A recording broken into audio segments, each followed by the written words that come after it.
Good evening. I call to order the City of Gerald regular called City Council meeting and workshop Tuesday, February 3rd, 7 p.m. First item on the agenda is a roll call. We have one member absent. We will now have an invocation and pledge of allegiance led by Councilwoman Lawson.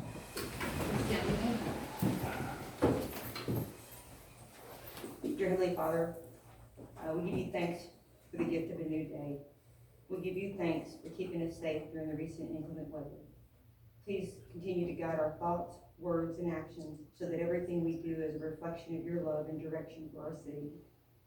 Give us strength when we're weak. Give us peace when we feel overwhelmed. And give us hope when things seem uncertain. Please continue to bless our city and our citizens. In your name we pray. Amen. Amen.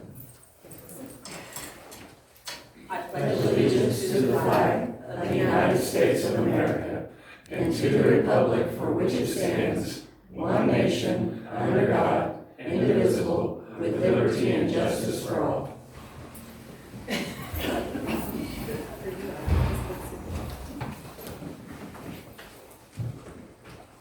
Okay, the next item on the agenda is public comments. We do not have any.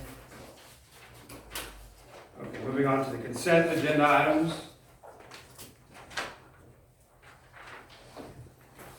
Any questions about?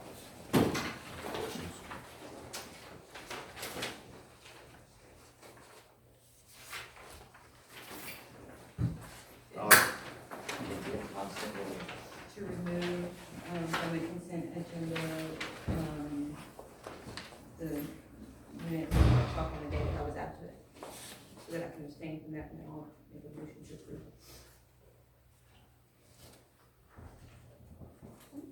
Okay, say it again. I'd like to remove the regular city council meeting and workshop on January 6th. The minutes, remove that from the consent agenda. Still vote on it, but remove it from consent. Okay. If we can remove 3.1, I'll make a motion to approve the consent agenda item 3.2, 3.3. And we'll go back and approve them later? You'll approve that one separately because I wasn't in attendance. So Oh, I gotcha. I'll second. Okay. We have a motion on the floor and a second to approve agenda item 3.2 and 3.3. All those in favor, say aye. Aye. All those opposed, say nay. Unanimous.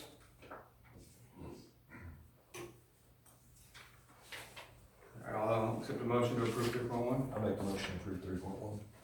Second. All right, we have a motion on the floor and a second. All those in favor, say aye. Same.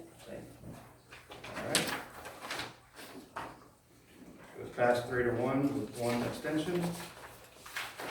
Okay, moving on to agenda item 4, regular agenda items. Agenda item 4.1, consideration of possible action with respect to resolution number 2026-0203-07, a resolution delaying action on an ordinance authorizing the City of Gerald, Texas combination tax and revenue certificates of obligation in an amount not to exceed $13 million and other matters related thereto. Mayor, Council, we request this item to be tabled at the request of the presenter. And we have Naira Santana. Mayor and Council, United Santana Finance. So this resolution is going to, it already has the language of being delayed. If we look forward to the second to last page, on section 1, delaying the action, We have the motion. Yeah, we just have the motion. We don't have any details. We just have the one. oh, that was just provided today. Okay. So we did have a conversation earlier, and they will be on site for the March 3rd meeting. This resolution is just going to identify that they will be here for March 3rd. So I'll give this back to the City Secretary. Not being able to have this signed. And so nothing further than that. And then he will be on site for discussion on the 3rd. So this is just confirming that he will be present for the 3rd. Who's he? Bart Fowler, I'm correct. Bart Fowler will come in on March 3rd. And he's the one that's been doing all of our bonds and our CDs and looking at it from there. We had to provide previous documentation, and so we've been working forward on that. We have everything as of today in place, and so when he comes on site to give his presentation, he will go through and review. Do you want me to make some copies of this? The only thing different from that is that the March 3rd date was added. So you do need to either approve or deny the resolution that is listed. But that was the only thing that changed on these forms, is that he added the date of March 3rd. Yeah, I knew there wasn't a date that had to be updated. Yeah. So is this time sensitive? Yes, I would say it's time sensitive because on the 3rd, he's already set, he's actually at a different city council meeting right now doing his presentation. He has us earmarked for March 3rd to come in place.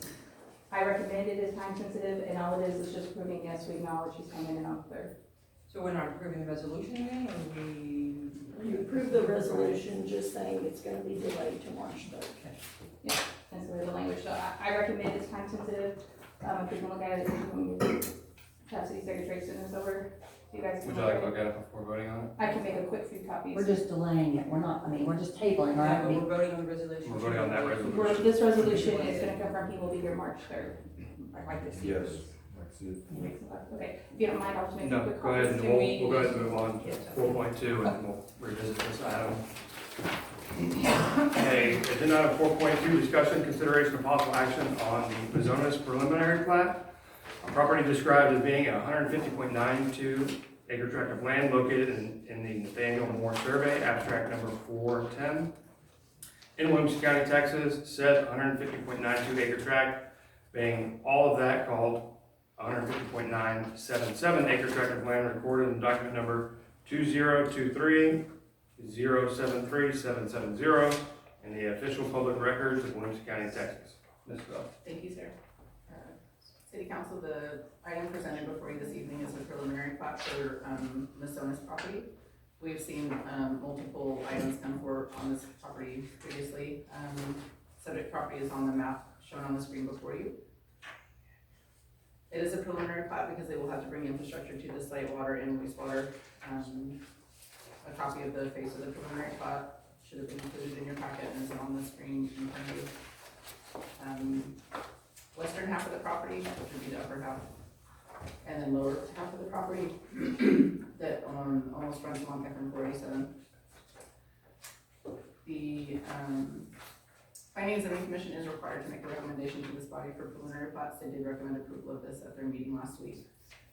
Local government code also states that approval procedure for preliminary plats should come through the recommending body before going to City Council.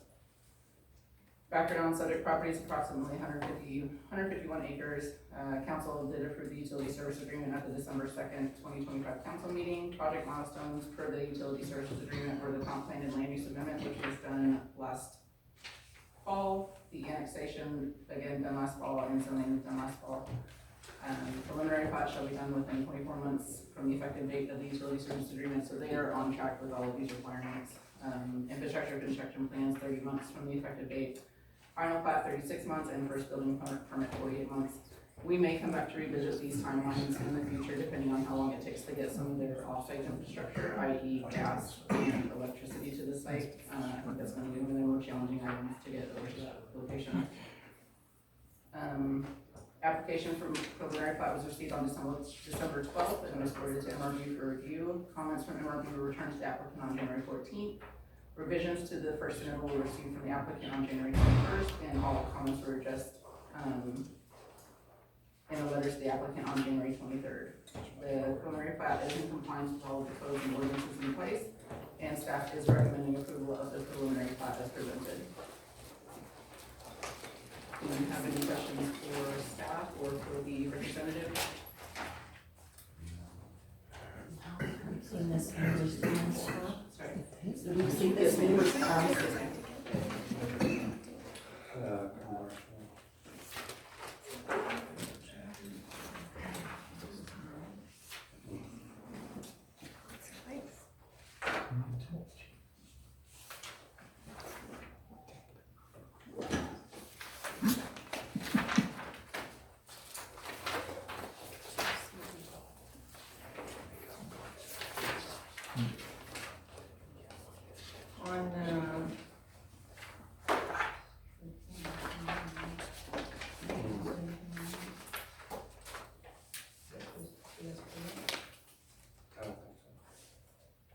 the street layout and right of way, it references the city of Round Rock. So at the time that we, I think that was right before we adopted our city code. Yeah. Our city standard code, so when they built their plan, their infrastructure plan, we told them to reference city of Round Rock standards. So we can absolutely ask them to update that to city of Gerald, but when they submitted this, we hadn't officially adopted city of Gerald standard details at the time. Gotcha. So would that be, will it conflict later since we have it in place now, or how does the timeline work out for that? Would y'all, so when you do your infrastructure plans, will that reference city of Gerald now, or is it? For your. We can, I mean, Sorry. I'm not trying to just, I just wanna make sure no, that. I mean, we can make that accommodation, I don't think that causes any problems in the grand scheme of it, but, generally from the acceptance of, this, where you're building off of is from the preliminary plat submission, and so that's where the governing code comes from, and that's where we have reference to city runoff, so. That is, generally the point where we. I imagine that what we'll do is, if there's, major deviations, then we'll go through them with, Mackin Hoover and MRB and, try to get them worked out, so there's not any, undue stress on the applicant. I appreciate it. Are there any big differences between us and Round Rock? So that's I can tell you right now, that's an engineering standpoint, and that's not something that I review at that level. I apologize. But, I mean, nothing that you know that's big. Mhm. I can speak to that a little bit. Thanks. I mean, from that side of things, basically the street layout, differs right now from what we're proposing by 2 feet, essentially. 2 feet in width. Correct. And so the Round Rock code is, from what we're showing, is 2 foot smaller in overall pavement width. So still meeting fire code, obviously, but yeah, that is the ultimate big difference. Utility wise, there is some deviations as far as located 5 foot here, 5 foot here, those small things, but generally it's not a massive difference.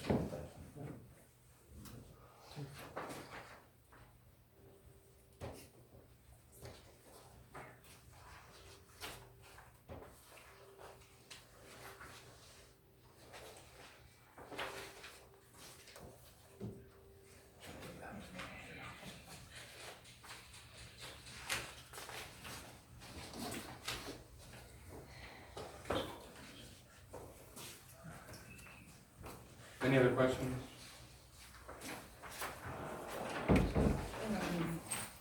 What was the plan, with the slope of the property? I know that was done as part of the, notified as being part of the floodplain. What is the proposal for resolution for that?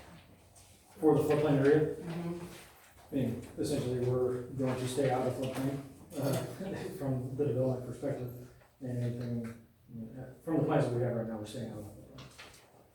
So, obviously, we'll provide on-site detention before we get to the floodplain, and show our resolution. Does that show like an impact at one structure's there and how it impacts that area, or is there any additional drainage coming in?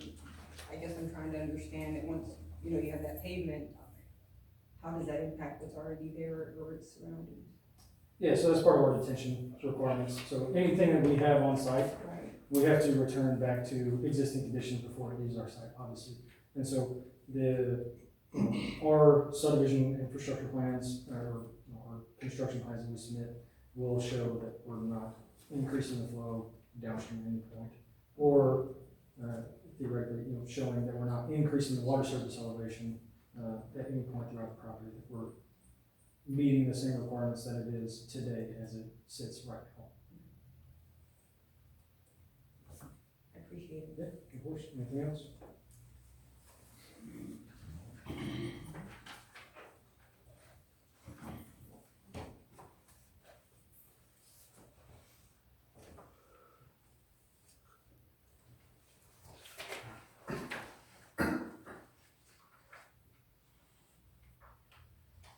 Any motion? You ready? I would like. Okay. do this. Motion to approve, I'll make the motion to approve the son's preliminary plat as read and captioned by mayor based on planning and zoning commission's recommendations and findings. Second. All right, we have a motion on the floor and a second. If no further discussion, all those in favor say aye. Aye. Those say nay, unanimous. Thank you.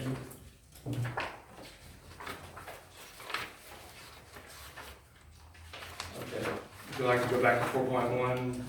Yes. Review this document real quick.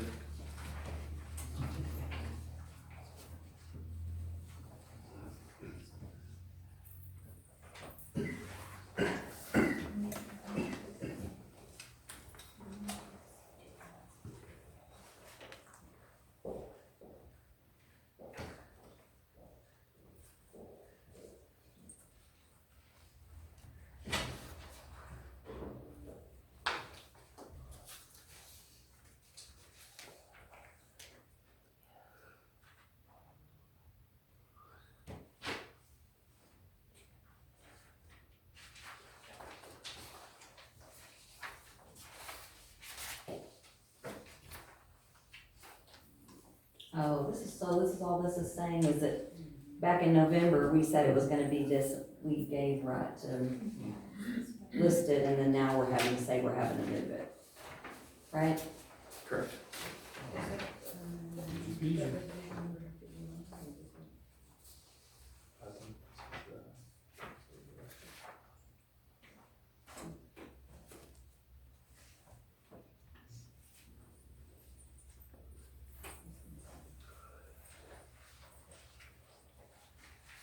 Is there something else to offer?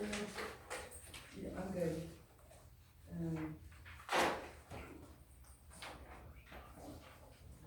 I'll make a motion to approve resolution number 2026-02-03-07 as presented. Second.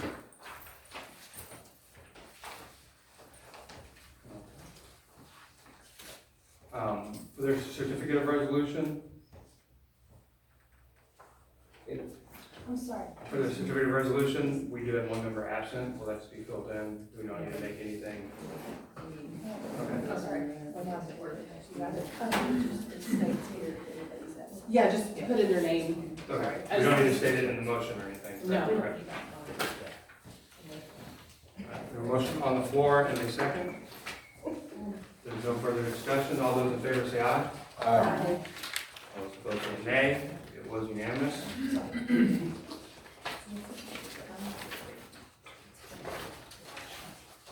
Okay, moving on to agenda item 4.3, discussion consideration of possible action regarding the first amendment to the development agreement for property collectively referred to as Cardinal Farms Development, as described in detail in the development agreement. Ms. Bell. Thank you, sir. Council members, the item before you is to amend the Cardinal Farms Development Agreement. You can see the subject property on the screen before you. Background, the first amendment to the original 2023 development agreement to reflect changes in the wastewater, and I know that this says water, we are not amending anything with water, that was just a mistake, just a clerical error. It's only the wastewater portion that we're amending on this.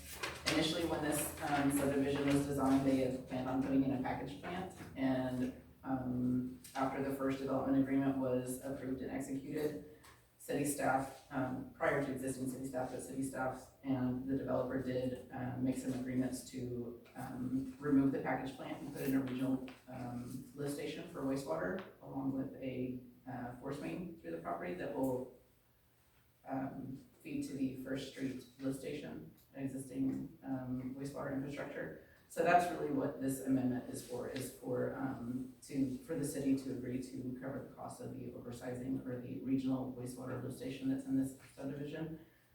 The regional wastewater lift station will service more than this one subdivision is required to put in, so they basically oversized it, and they're asking for reimbursement from the city and in the form of impact-free credits, and that's what this amendment is for.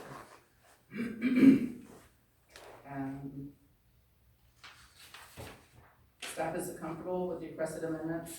The city has adequate capacity to provide centralized wastewater service, eliminating the need for a privately operated package plant. This is actually advantageous to the city so that we can service more wastewater capacity in this area.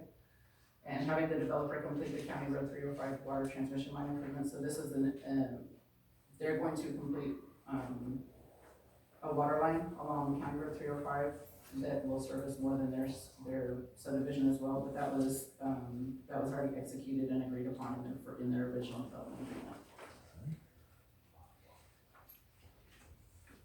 This is the baseline,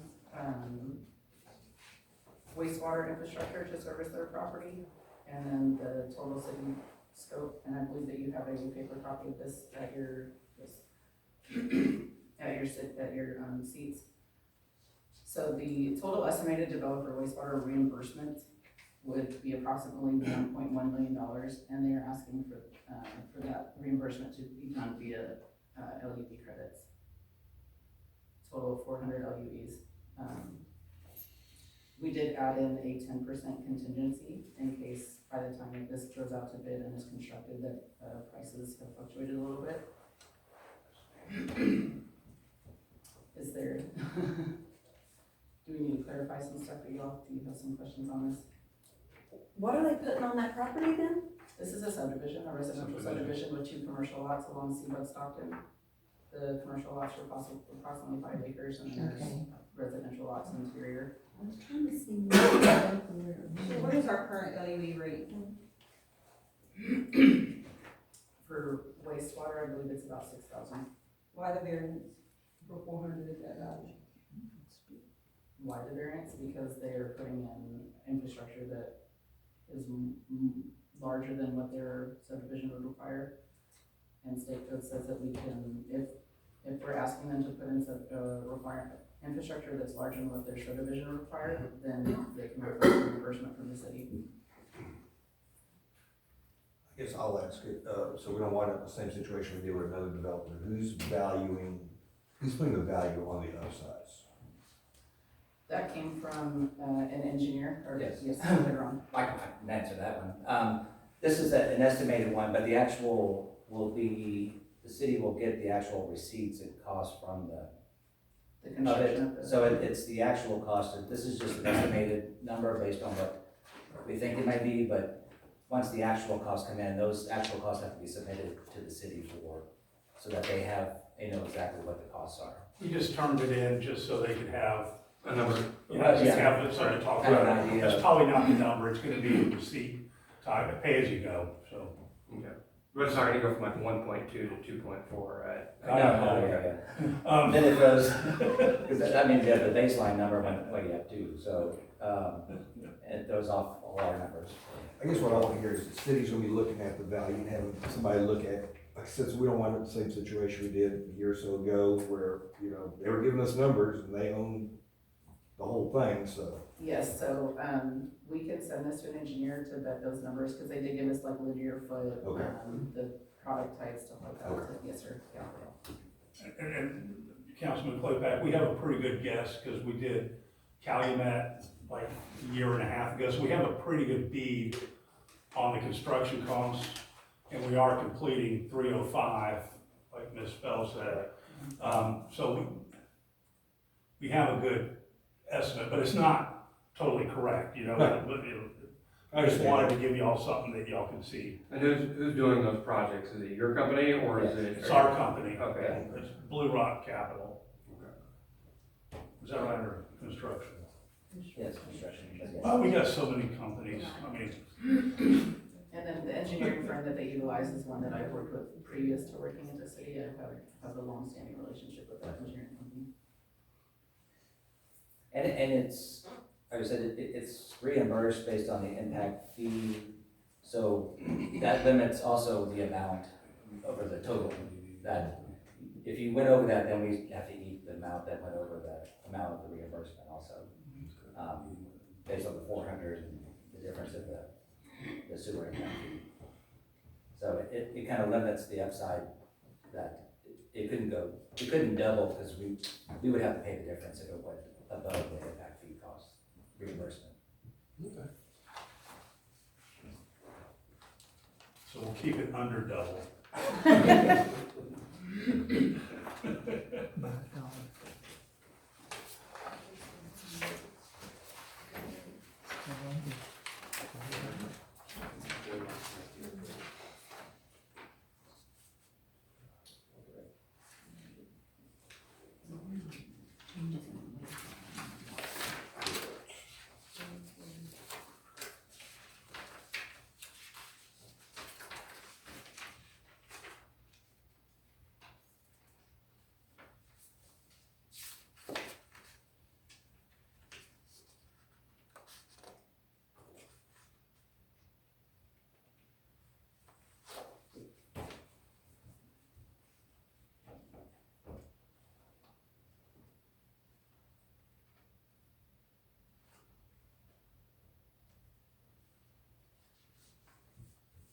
like to make a motion?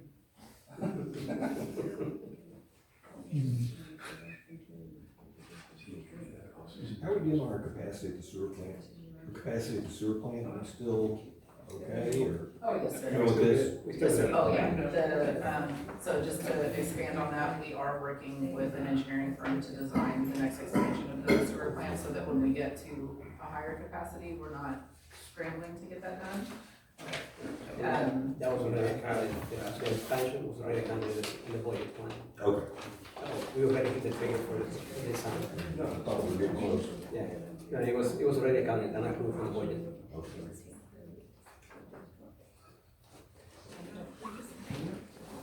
This one?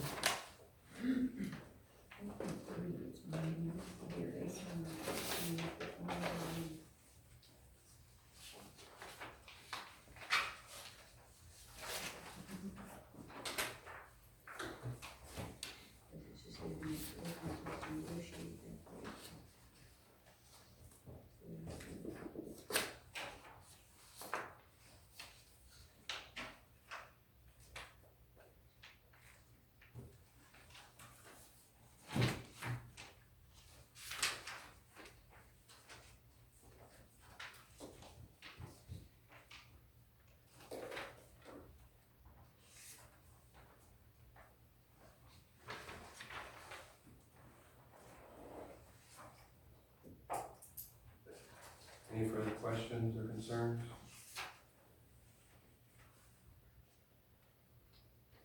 I was late on time, and see what you did.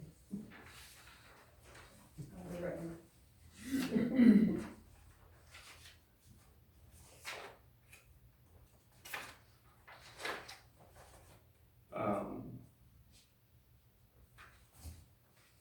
The only question on the wastewater side, I think, we're just trying to look at, it's about $1.2 million. What is the rate that we're charging per impact fee? Is that gonna cover that entire 1.2? Wastewater, we're charging right now $7,388.40. But are y'all locked in at our current rate or over rate? The one we did 3 years ago. That's what I thought. The 3,600. So if it doesn't cover, then we have to go. Yeah, if it doesn't cover, we provide it. Yeah. But, you know, one thing that needs to be said, though, that package plant, the city was going to run it. And they absolutely do not want to run it. You know, Right. we were gonna buy it, and then they were gonna credit us at $3 million. This is a lot less expensive, and Plus it opens it's a up, more normal yeah, type of. and it opens up all the properties around it. Correct. Some benefits everywhere. Yeah, our It's a much better package option plant than- would have kept it to us and nobody around it. This is a better deal. So it brings it all the way down. Impacts the other. I'll make a motion to approve the First Amendment to the development agreement for property collectively referred to as the Cardinal Farms Development. Second. Okay, we have a motion on the floor and a second. There's no further discussion. All those in favor say aye. Aye. All those opposed say nay. It is unanimous.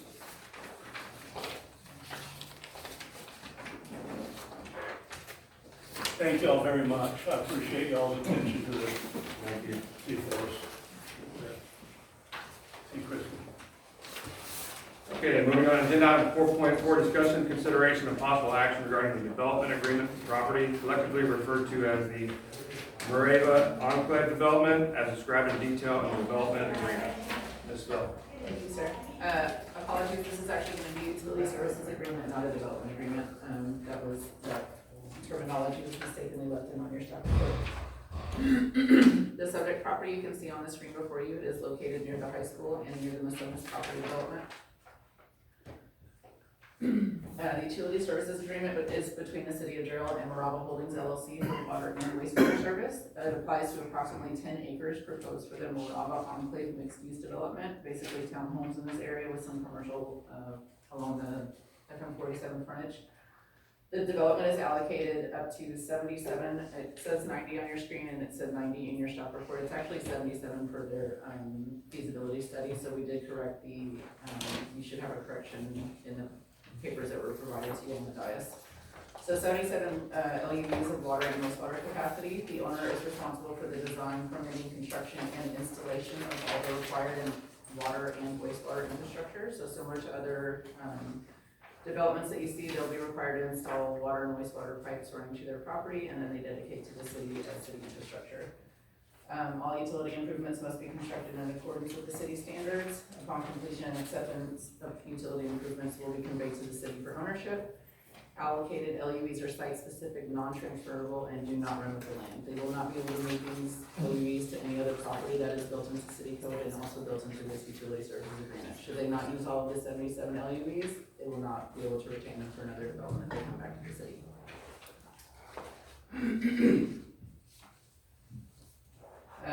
The agreement does establish development milestones, so plating and minor plat submission within 12 months, construction plans within 12 months, and building permit application within the subsequent, or 36 months of the final site permit approval. Agreement does allow for potential reimbursement to the city, to the owner, if the city requires oversizing of utilities. So say their development required an 8-inch water line, and the city says, hey, we want you to put in a 12-inch water line. Then again, we would pay the delta, the difference between those two. They have to provide us cost estimate from an engineer to show that we're not being overcharged or estimated at, okay. The agreement is 10 years from the effective date and will be recorded with Williamson County and protects the city by ensuring developer-funded infrastructure, controlled utility capacity allocation, and alignment with the city infrastructure planning. Staff does recommend approval of this utility services agreement. Staff is available for questions. I do not believe that we have a representative here for this one.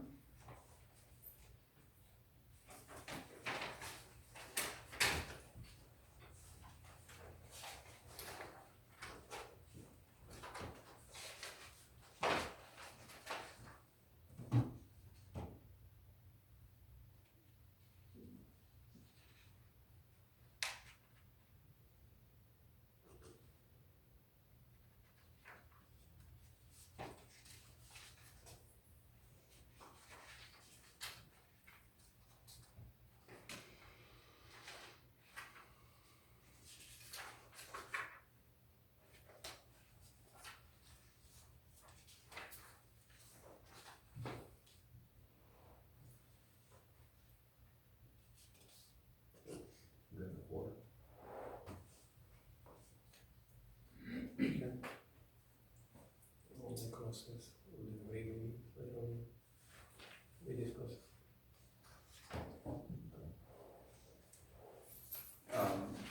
Is this property currently inside the city limits?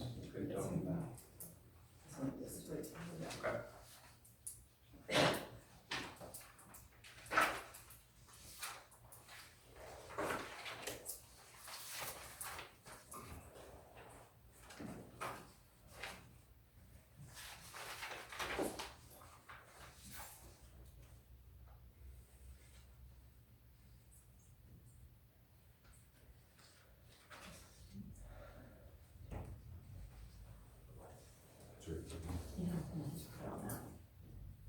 I'll make a motion to approve the utility service agreement of the Morava Enclave as written, as stated, as read. Down there. I'll second. Okay, we have a motion on the floor and a second. No further discussion. All those in favor say aye. Aye. All those opposed say nay. Unanimous.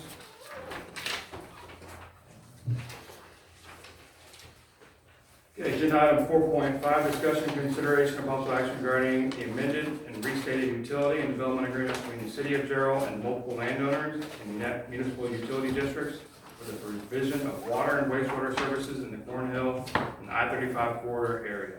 Mr. Hernandez.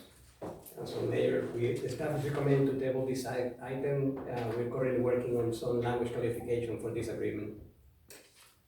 What specifically are you working on in the agreement? One of them we're looking is the 2100 UVs. We would like to specify how much would be for water, how much would be for sewer, wastewater. We also would like to see that they are being localized, not keep bouncing from one development to another.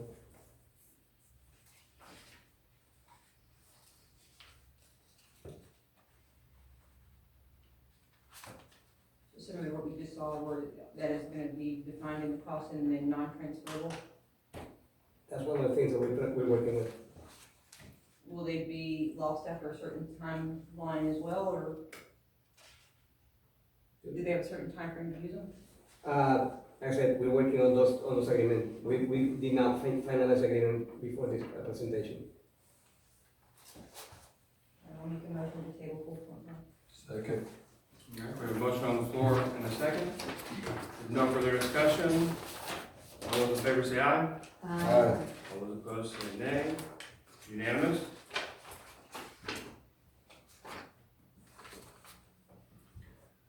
Okay, agenda item 4.6, discussion, consideration, and possible action regarding resolution 2026-0203-01, a resolution of the City Council of the City of Gerald, Texas, authorizing the city manager to negotiate the terms of the Chapter 380 Economic Incentive and Performance Agreement with Walmart Real Estate Business Trust, establishing a not to exceed incentive amount for negotiation purposes, providing for an effective date.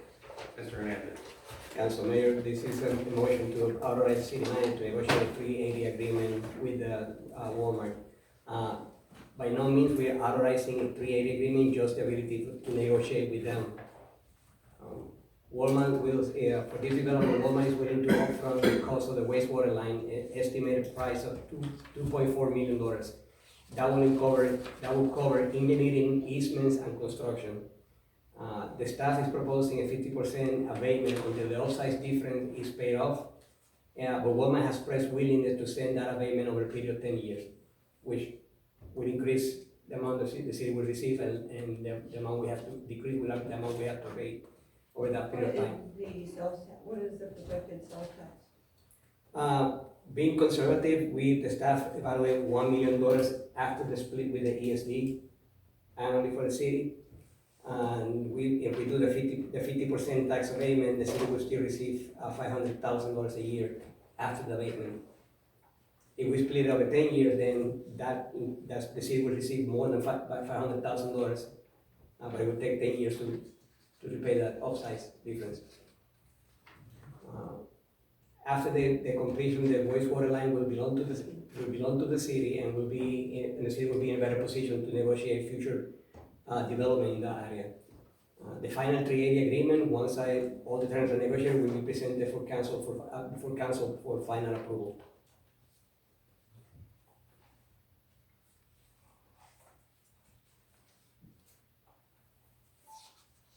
And then just going through this preliminary agreement, the EDC's mentioned in here, though, the cover page said that all references will be removed, so did I include the EDC in any of this? The EDC is a separate entity, so they will have to approach the EDC and negotiate something. I'm just negotiating on behalf of the city. So when you mentioned that they'll take care of the easement, this will take care of purchasing those easements and completing that, or just the It will be the acquisition of the easements as well, yes. fully purchased and all of that?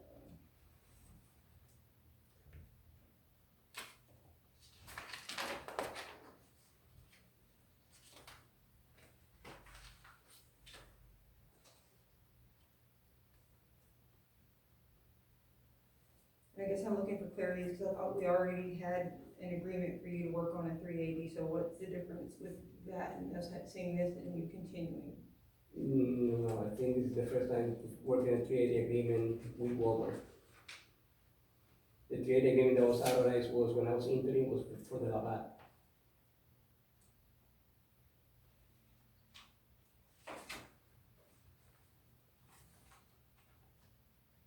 Thought we did right.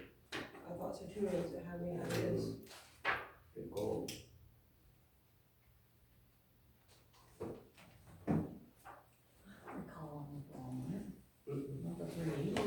At the December meeting, y'all authorized the city manager to work on an agreement with Walmart for wastewater, but it didn't specify a 380 agreement, and there wasn't a resolution to authorize them, it was just language in the motion that you made.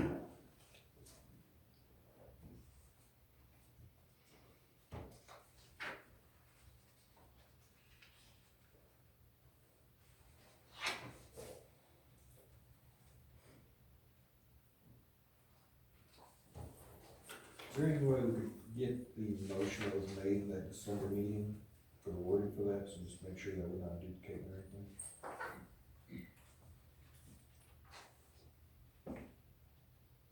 For the motions, Yeah. No, I'm talking about the motion from December. Yeah, Let's hear what was said, what we all do. Will the minutes suffice? Or- Yeah, it was just whatever the motion was made or whatever we did there. Okay.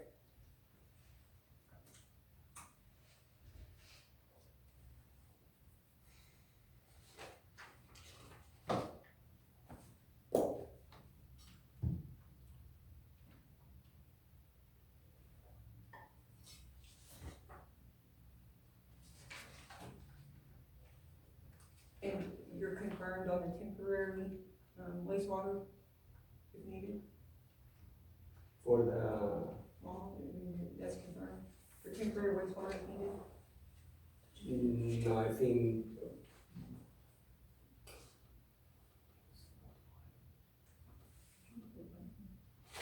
So Terra is not gonna vouch for that temporary line, the last time we talked with them.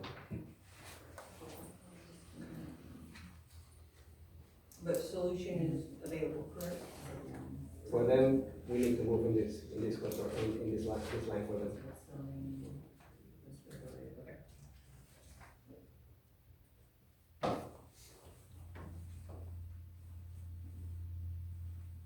And this is just a rough draft of what kind of would be, Yes. would be an agreement? Yeah, Okay. final draft with all the wording will be presented for you for, approval. So item 4.5 was the development agreement for Cornwall. Sorry, go ahead.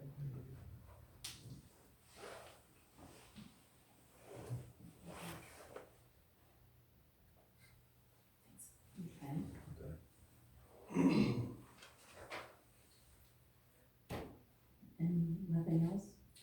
So item 4. Who worked up this initial copy of the?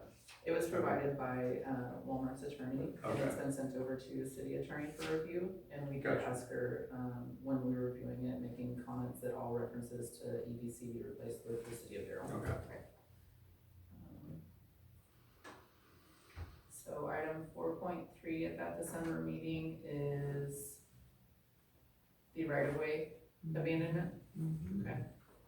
Item 4.4 at the December meeting was the zoning change from ag to C3. And then development agreement for the same development, same piece of property.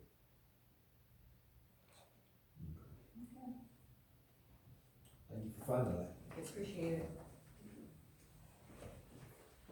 So why are we removing all the language of the JEDC? What difference is, I mean, I'm just confused. Why are we taking all that out? The EDC is a separate entity, I don't have any control over them. Where it says the Gerald EDC, it'll say the city of Gerald. It's just, They are a separate entity, and then maybe there's some clarification I need in reviewing this. If the city is the only entity that's going to be participating in the 380, then it would just be between the city and Walmart. If EDC is going to participate somehow, then they can be a party to this. I thought, my understanding was that they are not gonna be a party, it'll literally just be the city doing any, I mean, have we asked them if they wanna be a part of it? The Walmart approach them, they have to approach them. Okay. Do you know, have we discussed that with them and asked them if Walmart's approached them? Well, has Walmart approached the EDC about a 380 agreement? We had initial discussions, but, I don't know if we care whether it comes from the EDC or the city. Right.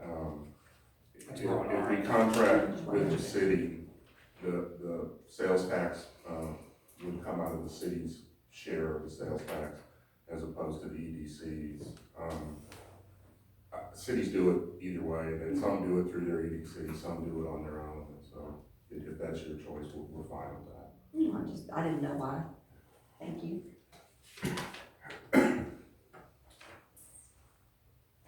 okay, I do have a couple of questions.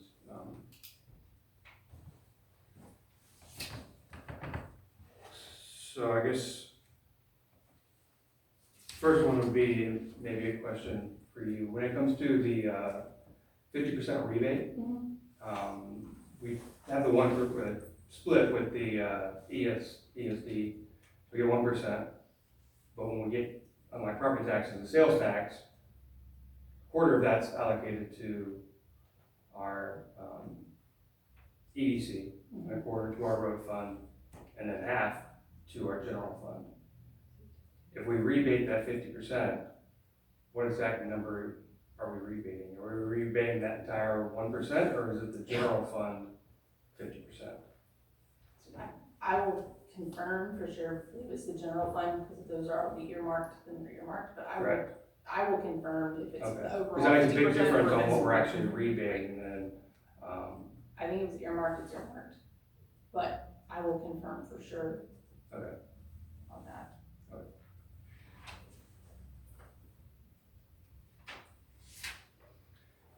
Next thing was, at least in this, most of our agreements, I think we have with developers, we pay for upsizing costs.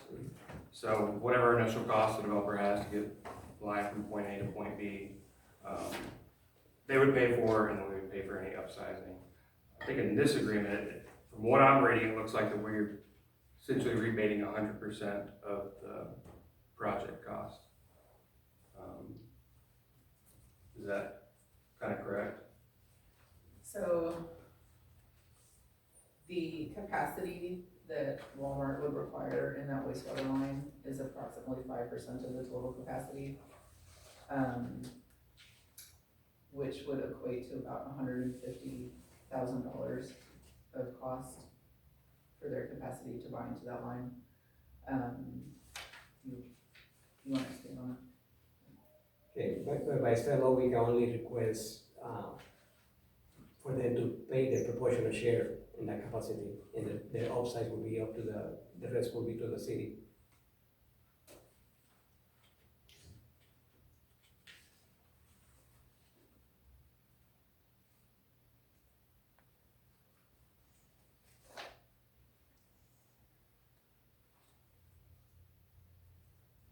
What would the timeline look like to construct that one? It would need to happen within the next 15 months. Because my greatest concern is if we're not looking at that connection, how do we stay in compliance that, we would refund any participation fee if we don't fall in the timeline? If we miss the timeline? Which timeline, I'm sorry. For the wastewater. If we miss that timeline, it says, city shall refund developer the entire participation fee paid to the city by the developer within 180 days from the termination. If we don't get that, With abatements, the upside, I think that the question was, if, one of the questions we have is, if we pay the abatement, Christina, if we pay with abatement, and by the time that we do not complete the entire refund, how that will look like? I think, you're saying if you wanna limit this, under a 380 agreement, if you're doing this truly under chapter 380, you're not limited to 10 years.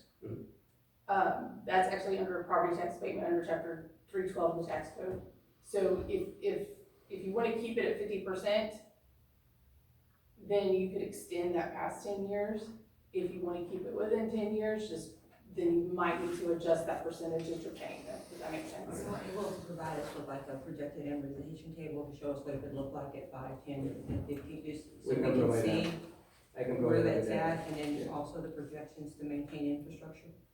I think, knowing where our sales tax go, the outline of that, just wanna make sure that we have that information. You said that they're only gonna use about 5% capacity of that line? About 5% of the capacity, yes. Okay. What numbers exactly are those I will have based to, upon? return later with that answer to you. Okay. And just to note, this agreement is tied into the previous 4.5. So those kind of have to go hand in hand. The one with Santerra, I was told they have 500 to 600, LUEs available. We just have to make sure that all of those are ours, because that wastewater line is gonna be split between our line and a shared line between Sonterra. So if it's not clearly stated in that agreement who gets those LUEs, Sonterra can tap into it and start using those LUEs, and then our costs go up when it comes to upsizing lift stations and other lines back to our wastewater treatment plant. So just go watch out for both of those agreements. Needs to be clear. Yeah, they need to kind of go hand in hand. Right, my understanding, this is also time sensitive. Yes. Is there a way that once you get that information available, we can consider having a special meeting as it relates to stay in the timelines? And We could, We've talked about calling one in a couple of weeks if we have to. Workshop, if we need to, but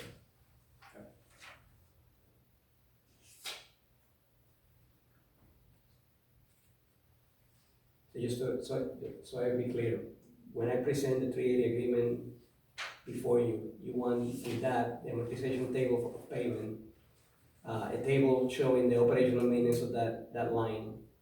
And in the prior agreement, you want a detailed portion, how much LUVs the city is gonna be committed, reserve on that line.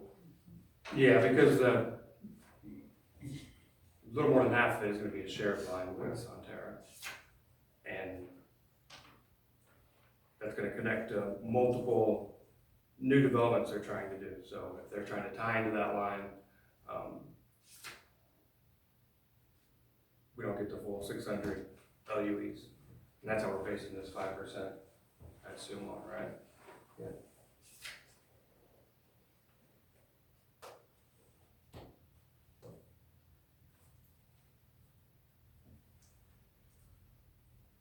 And just so we're clear on this, the 5% state law, I know it's capacity, but how does that work?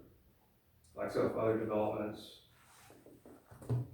if they don't cost them that much to tie into a line, Like future developments that the city might have on their yeah, portion of the line. 400 LUA development, we're gonna charge them a lower rate because it's only gonna cost them anything to hook up. Like, I'm not exactly sure how the costs are calculated. So the capacity in the lower line, the developer's line, that's the portion that Walmart will take about 5% in. So that's where that estimated fee is from. Christina, if we put that city portion of the line in from the developer up to Walmart's property line, and then we have future developments that need to tie into that, can we charge them proportionally for their capacity in that line? Does that make sense? Makes sense. I'm gonna double check. That's why you couldn't. Like we could recoup some of that cost for the city's, essentially $2.5 million. Let me double check. And for the minor clarification on page 7, where it says that, when we're waiting for the fees, we mentioned water impact fees, but we don't provide the water to that area, is that correct? No, we don't provide water in that area. So how do we, what does that look like for us to be able to waive that if we're not a provider? I'm sorry, page 7?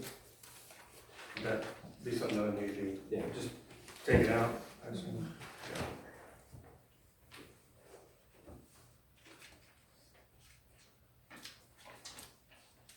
Just looking for clarification. No, sorry. Okay.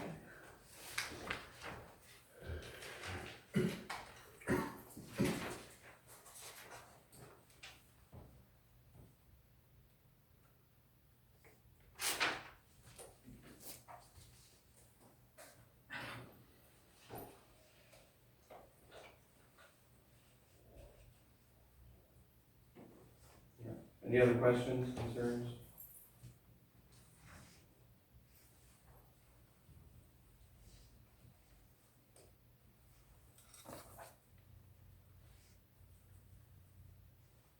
So, I mean, what do we need to do? We just since need to- we're talking, I mean, do we need to approve for him to Yeah. negotiate? Yeah, to negotiate. And he's made notes of what we're gonna, Okay, well, I approve the resolution, number 2026-0203-01, authorizing the city manager to negotiate the terms of a 380 agreement with Walmart. I'll second. Okay, we have a motion on the floor in a second. Any further questions?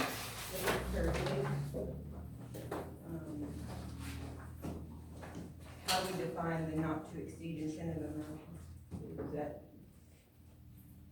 establishing a not to exceed incentive amount for negotiation purposes? How is that defined? So we need to sub them out. I think we got a question, sorry. How, so, And not to see, it says that we need to establish a not to exceed incentive amount for negotiation purposes, and while we have, and also provide an effective date. So what is the not to exceed amount? I would suggest the cost that they're seeking to be reimbursed at least that much. Does that need to be stated with a motion, or? You can say do not exceed amount of, I don't have the. well, you're not approving the, you're not approving We're the. just the approving three the agreement. negotiation. Yeah, you're not approving the 380 agreement, you're approving for me to negotiate one. Then I'm confused by the wording of the agenda. Once I present you the agreement, it will detail.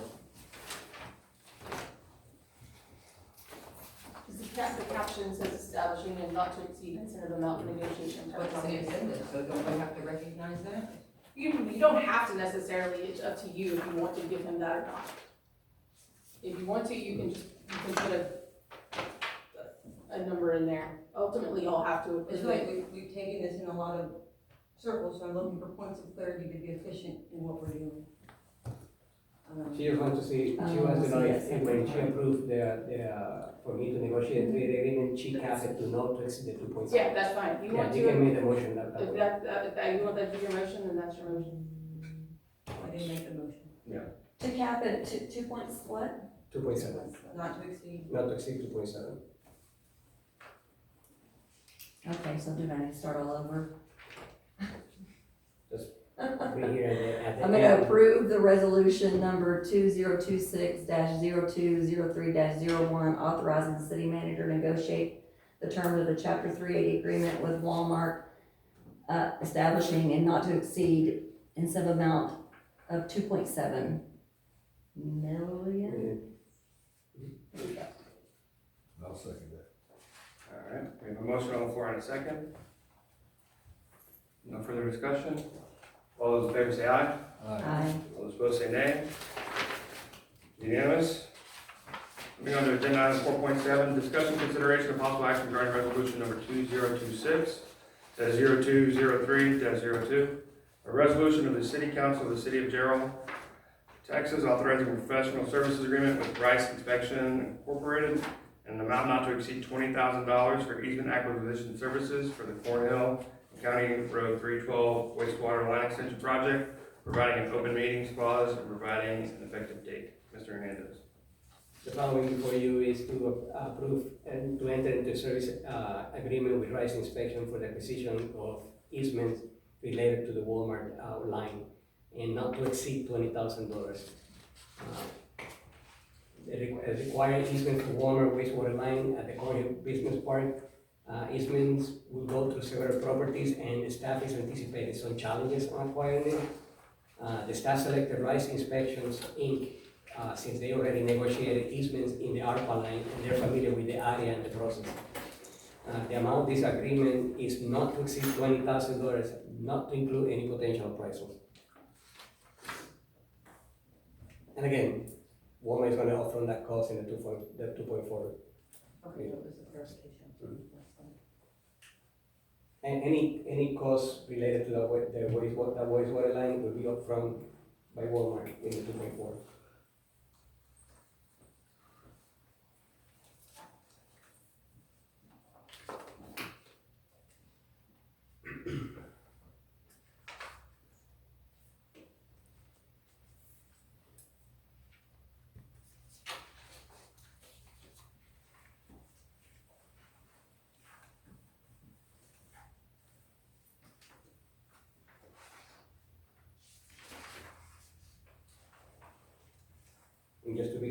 of the challenges that we see is the easement will cross anywhere from 6 to 7 properties, and they are not in the right of way, that entire property.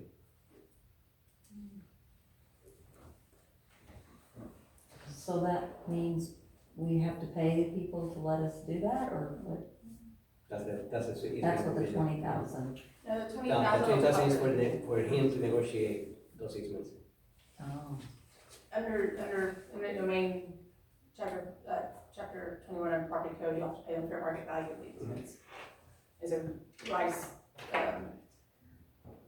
will, take care of a lot of that process, and that's what that $20,000 is for. per property? No, if you're the whole service No, for the full agreement, service. for all of them. Yeah. There's no projection on what the easements are gonna cost at this time? No, it's fine. Within that estimated 2.4 million, we do have an anticipated easement cost. I could see there was a buffer, but I didn't know if. We don't know how it was exactly going to how go that is, on. yeah.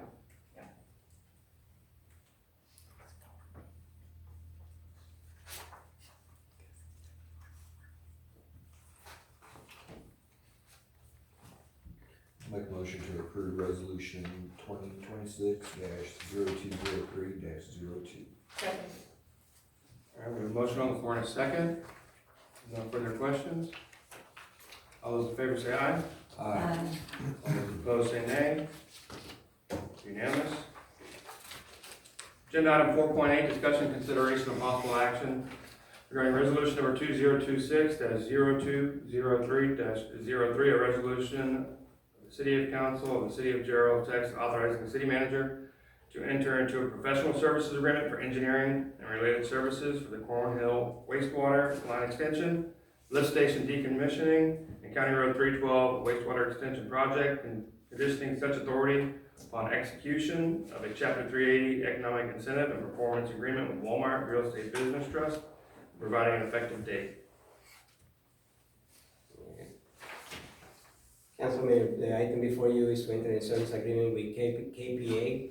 This is all related to the Walmart wastewater line, and is contained to a successful 380 agreement.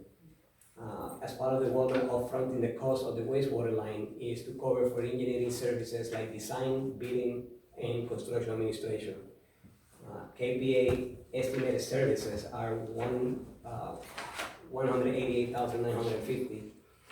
And the service agreement is contained to a successful 380 agreement with Walmart. So if we don't manage to have a 380 agreement with the Walmart, then the KPA agreement will not proceed.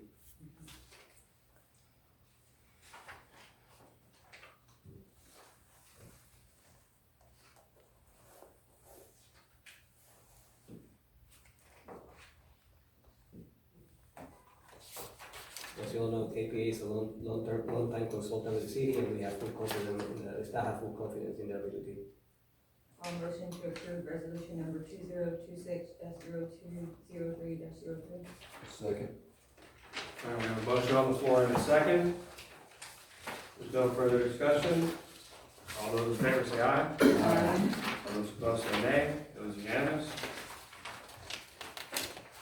Agenda item 4.9, discussion, consideration, of possible action regarding resolution number 2026-0203-04, a resolution of the City Council of the City of Gerald, Texas, authorizing a professional services agreement with Rice Inspection Incorporated, an amount not to exceed $5,000 for easement acquisition services for Labatt Food Service Waterline Extension Project, providing for an open meetings clause and providing an effective date. Mr. Hernandez.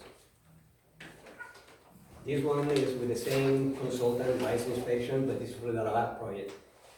As part of the Labatt Food Service Agreement, they're to build and dedicated to the city approximately 2,500 feet of water line. Labatt has reached out to the residents in an attempt to secure easements for the mentioned water line and received no responses so far.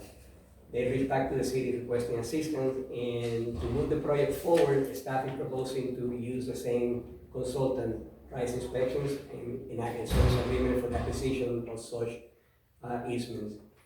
The service agreement with a consultant for this particular site is about $5,000, And the reason of the huge price difference is we only have to deal with 2 or 3 properties, owners.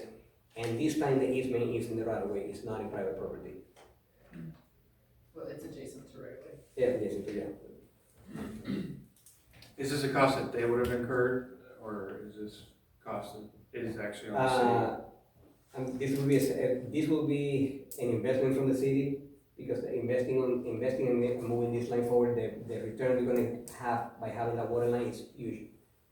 Will outweigh the. Right, I get that one, and we're already incentivizing them, what, can you put a dollar amount on it? I don't recall from, but yes. 1 point something million dollars, right? Yeah.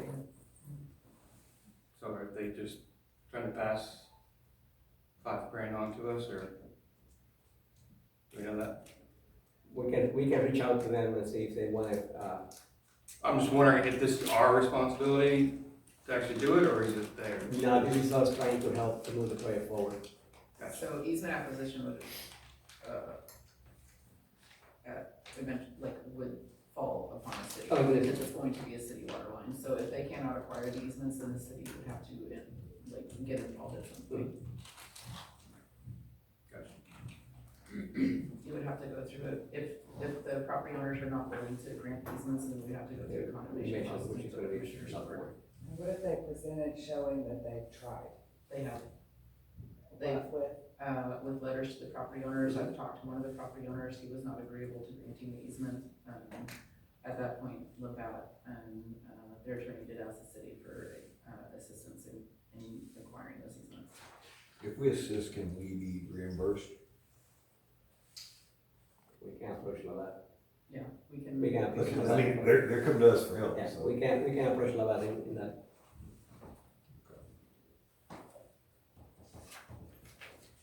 If we can approach them on it, then I'll make a motion to approve 2026-0203-04.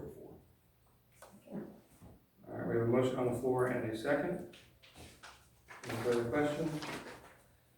All those in favor say aye. Aye. Those opposed say nay. Unanimous. Agenda item 4.10, discussion, consideration, possible action regarding resolution number 2026-0203-05, a resolution of the city council of the city of Gerald, Texas, authorizing a master technical services agreement with, what is that, Entera Incorporated for groundwater supply development services in the estimated amount of $26,232, providing an open meetings clause and providing an effective date. Mr. Hernandez. The city is in seek of new sources of water, and for that, we will need the services of a hydrogeologist. Need to work with that one. City seeking new sources in the area. City owns some properties and some with the possibility of drilling water wells. The study will not be limited just to city properties. It will be will include all possible wells in the general area. Staff prefers sites on the east of I-35 due to the ARPA line location, but it's not limited to that area. And the service estimate amount is $26,232. With this study, we will get a better idea. Instead of drilling blind, we will have an idea, good sites that we can draw water and add to our water resources.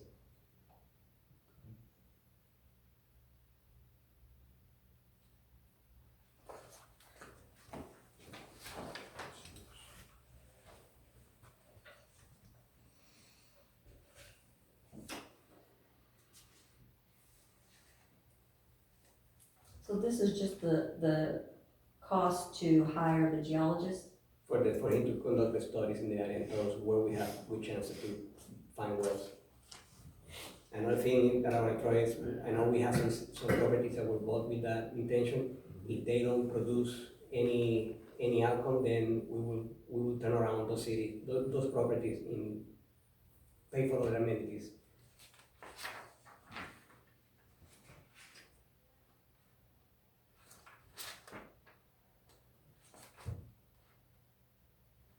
Have you worked with these people before, then?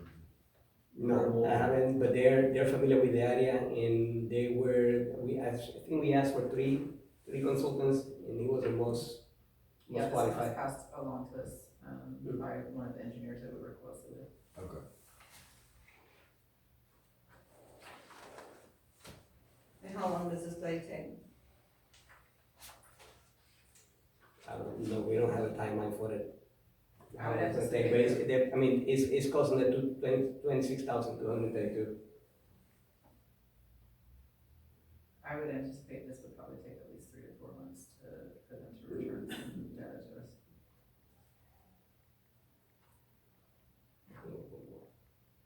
I think it will go a little more. At least, at least 3 to 4 months, yeah. But the rate's fixed. Yes. This rate is, This rate is fixed. portion of it, yes, ma'am. No matter how long it takes. So what they'll do is, review the area, find some suitable sites, and then present that information to the city. And then, once that's done, then it's the city's responsibility to pursue purchasing property, drilling wells, and connecting that to our, yeah.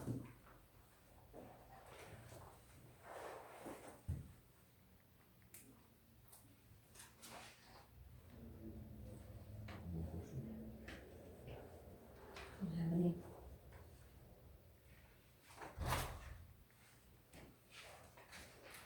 I'll make a motion to approve 2026-0203-05. Second. Who wants a second? Is it at the same time? Oh, doesn't matter. All right, we have a motion on the floor and a second. If there's no further discussion, all those in favor say aye. Aye. All those opposed say nay. Unanimous.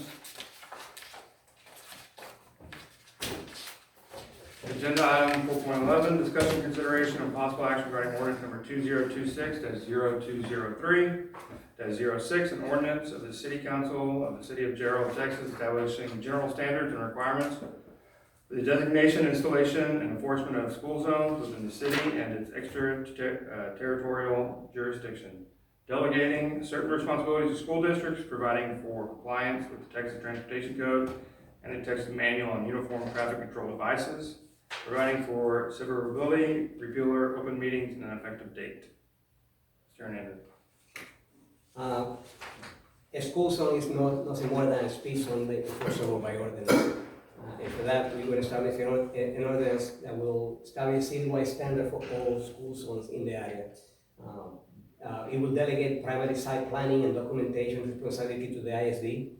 That will become part of the ISD plan review process, so they will have to submit that with the plan review, and they will install the equipment on their, as part of the construction. It will set a maximum allowable speed reduction for 15 miles from the posted speed limit before they need an engineering study. So if they need to drop it below more than 15 miles, then they will have to seek an engineering firm, conduct a speed study, and send it back to the city for approval. This ordinance will also grandfather any school zone that is already in place and will make it enforceable by PD.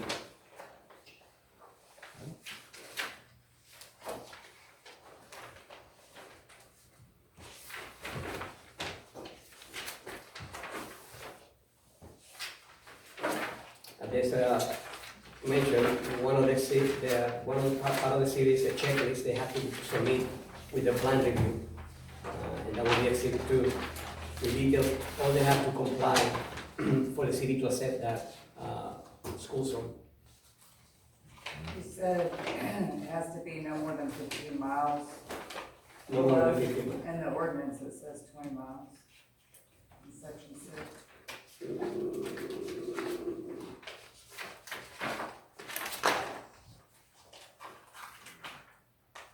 On B.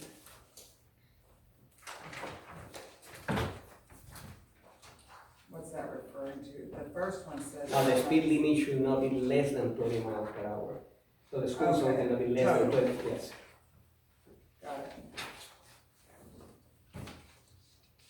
And if it's 25, you drop it to 15, you have a 10 mile an hour. That would be what you happy people with me.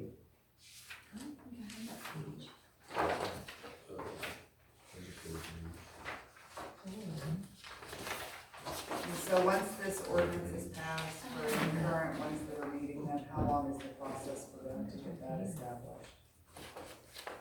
once this ordinance is passed, for any current school zones that do not, or schools that do not have school zones in place as of today, how long will the process take for that to be fixed? Once they install the flashing beacon with stripe, it will be already grandfather. I already talked to Stephen, the engineer for the ISD, and Double Creek, which is the one that most people are, he's already working on installing the flashing beacons and get stripe.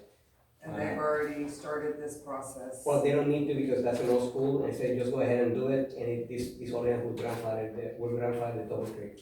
Got it.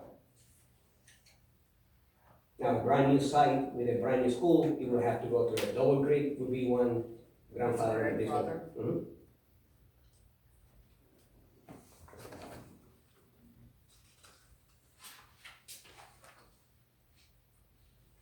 And there was an email between Stephen and me authorizing him to go ahead and zone it for school zone.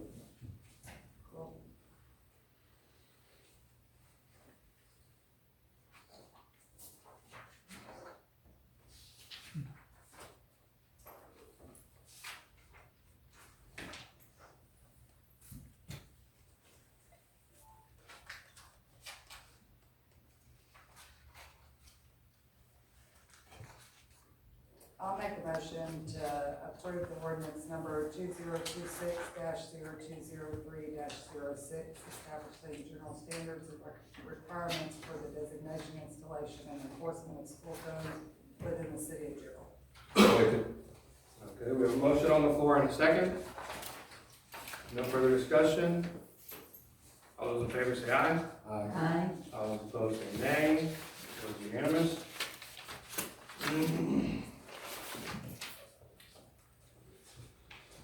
Okay, moving on to agenda item number 5, we're going to adjourn into executive session. 5.1, adjourn into executive session, close meeting pursuant to Texas Government Code Section 551.071 to seek the advice of its attorney regarding pending or contemplated litigation or on a settlement offer. Or on a matter where it's the duty of the attorney to the governmental body under the Texas Disciplinary Rules of Professional Conduct, the State Bar of Texas, clearly conflicts with Texas Government Code Chapter 551, to wit, receive advice of its attorney on the roles and responsibilities of the EDC Director and EDC Board members. City of Gerald is now adjourned at 8:19 p.m.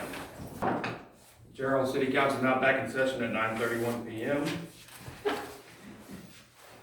Agenda item 6, we're open session to consider, discuss, deliberate, and take action on any items discussed in executive session. 6.1, discussion and consideration of possible action regarding the roles and responsibilities of the EDC Director and Board members. We have no action at this time.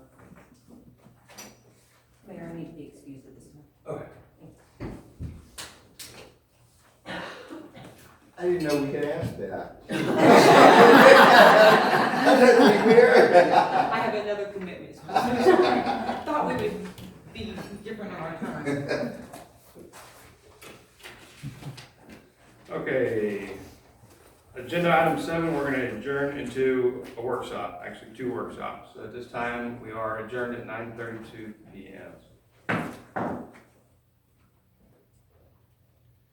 All right, agenda item 7.1, receive and discuss a presentation on proposed updates to water, wastewater utility rates.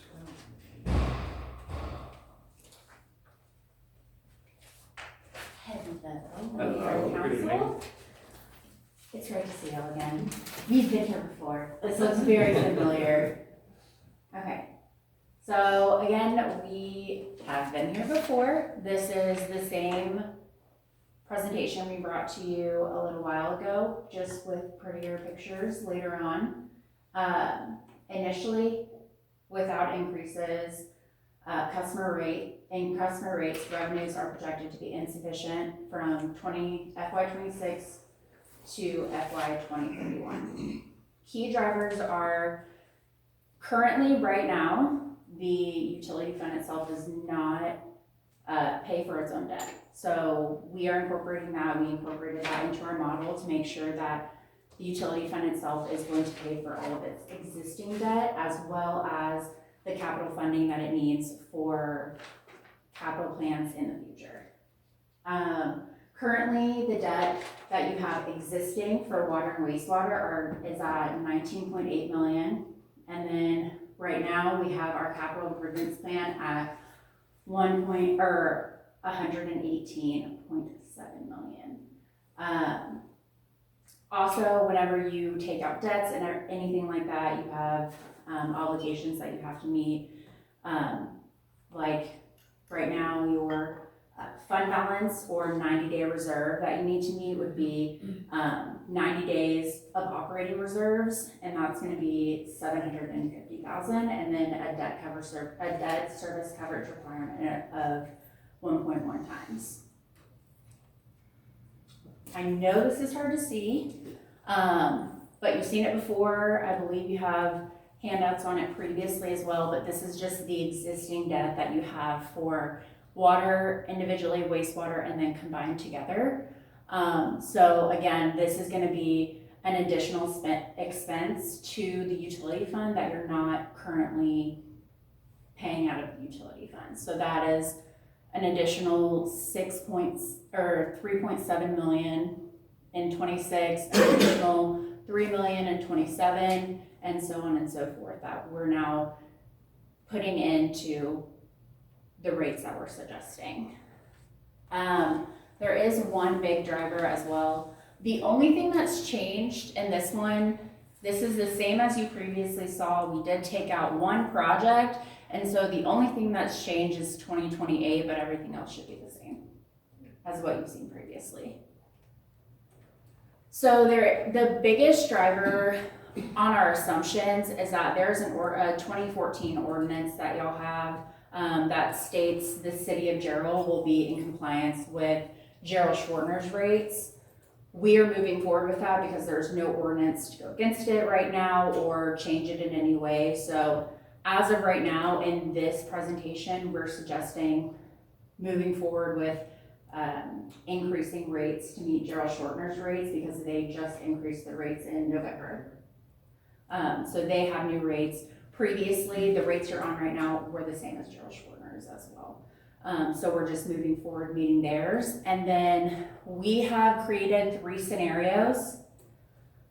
We aren't presenting any projected rates currently. So we aren't showing projected rates, one, because you have a master plan in progress currently, and we want to project based off accurate information from the master plan.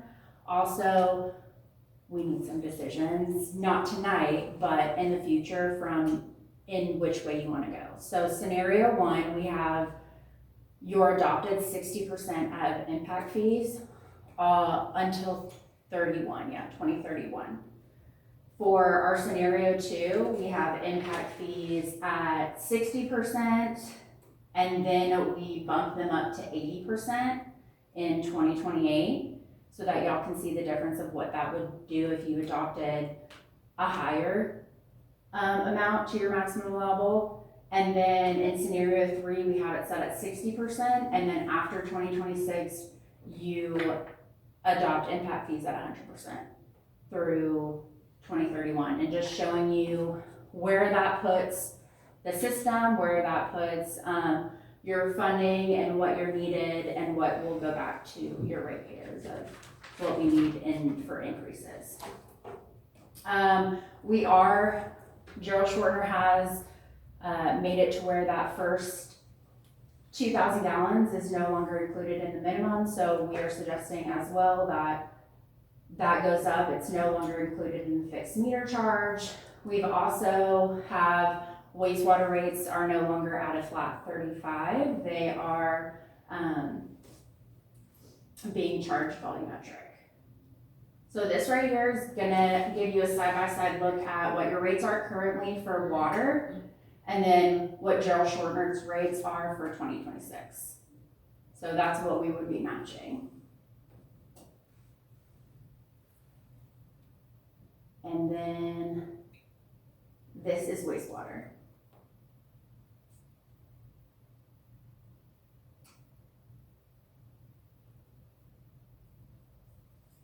Moving forward, this is what it would look like for a bill impact for a average user. So your average usage is 6,700, yes, for water. $3,700 for wastewater. And that's gonna be, you have your average, your regular 35 flat fee, and then you have $77.33, that is an average bill currently, so a total of $112. That initial increase, to match Gerald Shortner's increase, is going to be $32 combined, so an increase of $28.53 increase percentage. And then obviously we don't have any projected rates out. So current standing, this is gonna show you, so at the top, this is the impact fees that we have, and this is scenario 1, so adoption of 60% all the way across. That second row, the comparables, that is gonna be what your maximum allowable is, and then it's gonna show you what the rate that you're currently on is at, and then the applicable impact fee is showing you the difference between what your current is versus going up and down. So right now, there's nothing because we're not going up at all. And then you have impact fees, so this is, with you adopting at 60%, this is showing you what is gonna be paid through those impact fees, and then what y'all will be passing on to the ratepayers that we will need to include in the rate increases.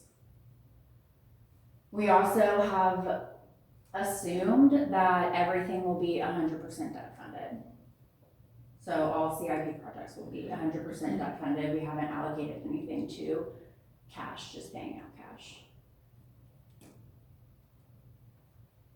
And then this is what the financial performance looks like. So for 2026, you'll see if you go down and at the combined, you'll see over under is putting us at, we are just recovering pretty much a break even at 462,000. And then we have an ending fund balance of 5 million. That's putting us okay at a debt service coverage of 1.53, and then days cash on hand of 583 days. So we are recovering with that, and this is scenario 1, moving where we're staying at 60% all throughout the years.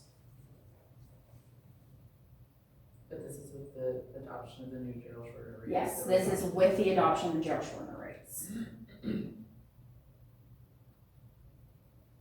Scenario 2 is going to be the 60% until 27, and then adoption of 80% in 28, and moving forward. Again, you see the breakup between what is going to be paid through growth and development, and then what will be passed on to your ratepayers. Again, 100% is going to be assumed that in none of these scenarios did we assume that we were putting any towards cash or cash funding anything. Everything's going to be 100% debt funded.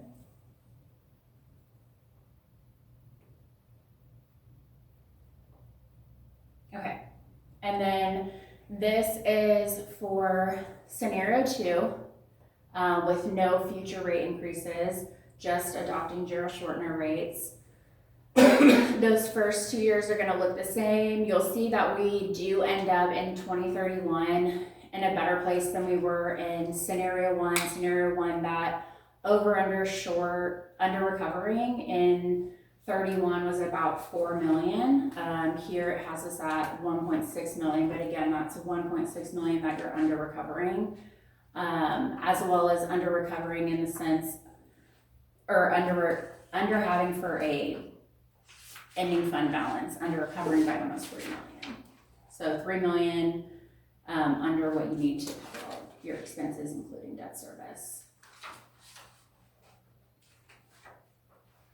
Okay, and then our last scenario is going to be the 60% and then adoption of impact fees at 100%. With it being adopted at 100%, you have nothing that we are putting into the ratepayers, so everything is through growth and development. And then again, we're still under recovering once we get to 29. We do still have a fund balance that we can use, however, obviously we'll want to look at raising rates once we get to that point of under recovering. However, it's not as drastic and not as much of an impact to your ratepayers. So you have debt service coverage until 28, and then this puts us at a pretty good days cash on hand. You hit well above 90 days cash on hand all throughout the years. And then here is a summary of all three that give you kind of that over under, the ending fund balance that the utility fund will end with, and then debt service coverage, whether it's hitting it or not hitting it, and then the days cash on hand. Do y'all have any questions about it? So you get the big difference on this, yes, we did not change rates throughout this, so the difference is the accumulated cash. The cash available to pay for projects is what changes.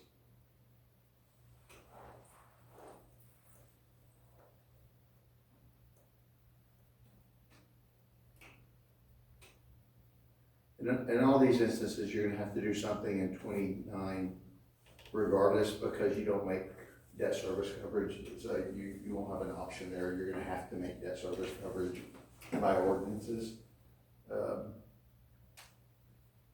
But you're in a stronger position as you go along through each of the scenarios.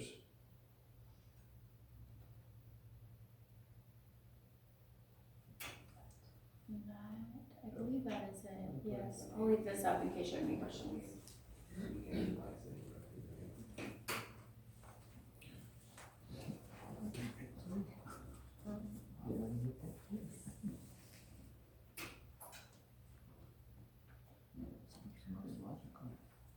So for a year that you don't have any money yet? So what are we gonna do with those years? That's why we propose increasing the impact fees. Well, I know, but in scenario 3, we've increased them to 100%, we're still not having Yeah, enough. but at year 2029, we are already in the time limit for review our impact fees again. And what's gonna happen? Is it cool? Yeah, I was just gonna say, and that will come again, so we're still in the process of everything. We're gonna review that master plan, go over that, do more in-depth stuff. Study-wise, there will need to be a rate increase when 29 comes, if not before 29, so that it can be more subtle and not as drastic to the ratepayers. We might want to start it in 27 or 28 so that it can be a little bit smaller over time. But we have all those calculations so that y'all can see a gradual rather than a huge, oh my gosh, this is a lot. Yeah. Can we see the rates that, for the consumers that you started with? Yeah. Do I have? The rates themselves are the customer impact. This one? Yeah. So right now, we're at that top one, right? Oh, So- that's your usage.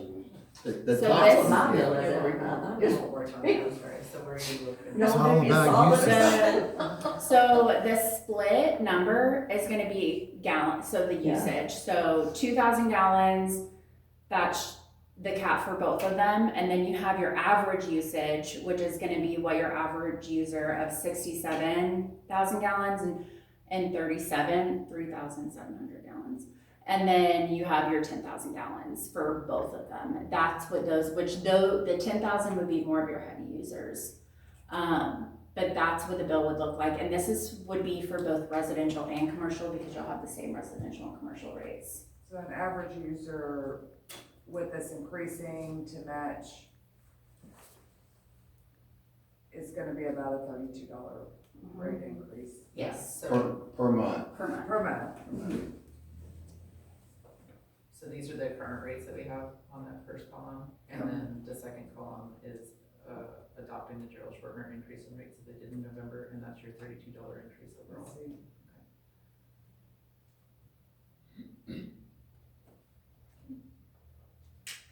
And is this the rest of what you're saying to gradually, these have increases? No. Those have no increases, those are staying the same. So we didn't show any, we wanted to show the impact of what the impact fees would do. Whether raising those or going down, those are gonna be a large impact, especially with $118 million worth of capital plans. Those are gonna be a big impact for y'all. So we wanted to show you that because the Gerald Schwartner rates are by ordinance. We want to meet those until we decide to put in a different ordinance. And then we can come back and reassess what needs to be done for rates once the council decides what you want to do with impact fees moving forward. You're probably a couple of months tops away from a new master plan, so a new capital program. Anything we'd ask you to do in the out years would be obsolete 2 months from now when there's a new capital program in there. So it's just not worth doing. And these numbers aren't set in stone. They are not. Yeah. No, sir, they're Makes not. that clear. I think we've had capital improvement plans in the past, and I think we're decades behind some projects that we wanted to do, so. That's it. Because the numbers, the projections always come out perfectly, don't they? So, but to Andrea's point, we can't wait till 29 when the numbers show that we're negative. Yeah. Right. Because we're already losing, we already know that, just the cost of living every year, get you behind. So we do want to start moving in that direction in 27 and 28 and just gradually work up to it. From our customer standpoint, it's easier. Gradually. Yeah, yes, ma'am, absolutely.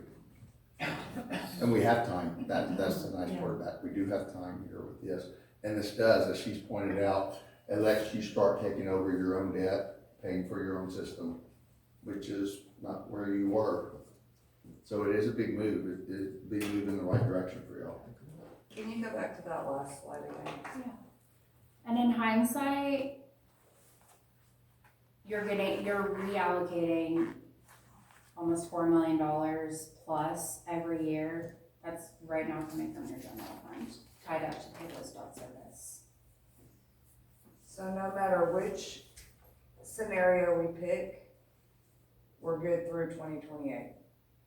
That's what I'm saying, correct? But at 2028, we hit the 3-year mark, and we can revise our impact fees and increase it again. So if we For the went next with year. scenario 1 to not hit the impact fees as hard and stayed with the minimum increase to stay level with everyone else, we're still okay till 2028. I wouldn't, that's where I caution, I wouldn't necessarily look past 2026 because in a couple of months we'll have a new master plan. We don't know what it looks like. What did you say, about a month and a half or something? They want to sit in. So we don't know how that compares to what we have in the model now. All we had to work with was what was available at the time. So we really don't know what the new one looks like. It could be These less. numbers are changing all the time, in other words. Oh, yes, ever evolving. Yes. It just, I mean, it could be less than what we have in there. Yeah. And that'd be great. So for example, the existing CIP plan that they worked off of, that's from 2024, had like 4 wastewater plants built into it, I believe, and that it's just not necessary. So some of those items could go away, but in addition to that, like we might need some new collection system lines. So you're right, it's ever evolving. And you also want to think about too is, yes, you can look at this and say in scenario 1, you're okay until 2029. But if you don't do anything until 2029, at that point you're saying, okay, we now need to make up $3 million to our ratepayers. So that's well over 100% increase. Which if you go back up to the scenario 1. Okay, yeah, there. So, scenario 1, that's almost a 30% increase. Just to cover 29 if you wait to do anything until it's time. If everything was like this, so you're talking about a 30% increase.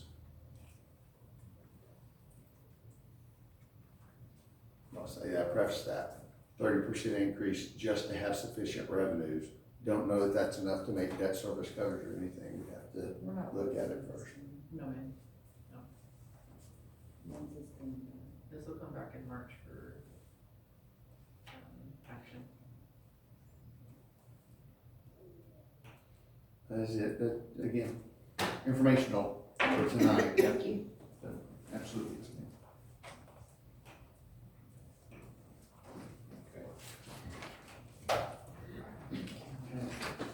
Now, can we be excused? Is that- Thank y'all very much. Thank you. Appreciate it.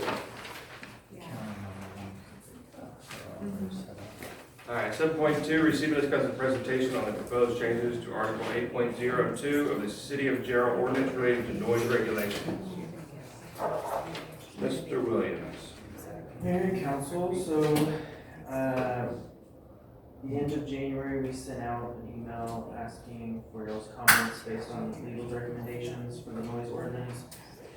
So the draft that you have has most of those changes in there, but there's a few things that we still need some clarification on. So daytime and nighttime was recommended to change instead of just having those hours allocated in there, so like 10 p.m. to 7 a.m., like just defining that as a term in the definitions. So then that way it wasn't having to be changed all throughout, so we just changed that definition for the right times. The next thing was intermittent sound, so instead of having a continuous period of 10 minutes or more, y'all had mentioned maybe it should be 5 minutes, so if y'all want that to be changed, then we just need to know what that number is that y'all would want. It needs to be based on a objective standard, so most cities have it at like 5-10 minutes.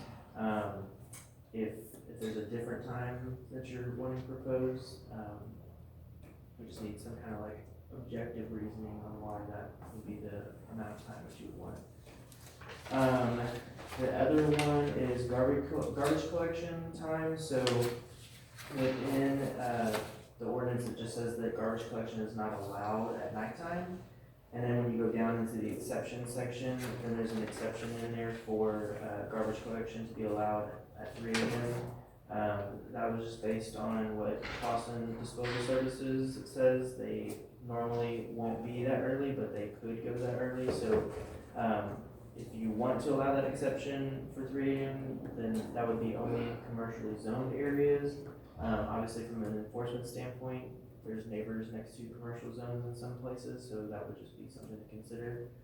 The next item was recommending the deletion of basically section 8.02004W, and just setting an objective standard for maximum decibel rates for commercial, residential, and industrial areas. So the recommendations that we had in there, it basically left it up to too much interpretation for enforcement.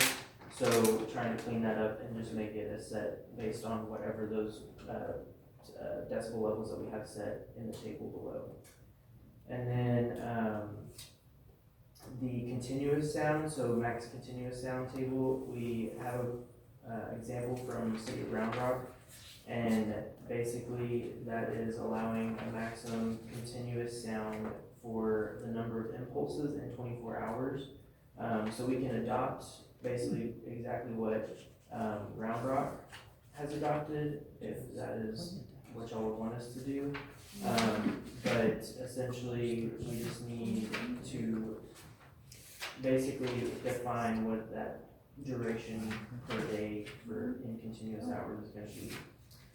And then in section 8.02.005, that's going to be the levels for daytime and nighttime based on residential, commercial, and industrial areas.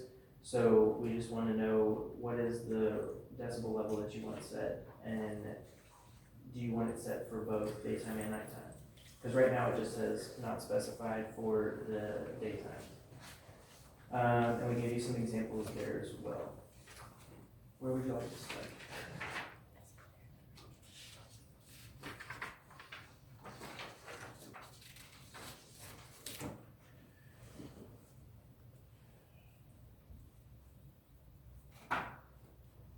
What are we doing? This is just a workshop, right?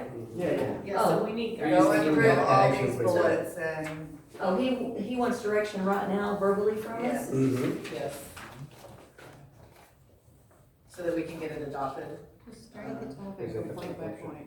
I mean, I can speak on this one, my recommendation on 8.02, and it's what I sent in to you was, I like the Georgetown one. One, it's identified and defined, daytime and nighttime, and I thought the whole purpose is this whole thing was because of data center and sound and all of that.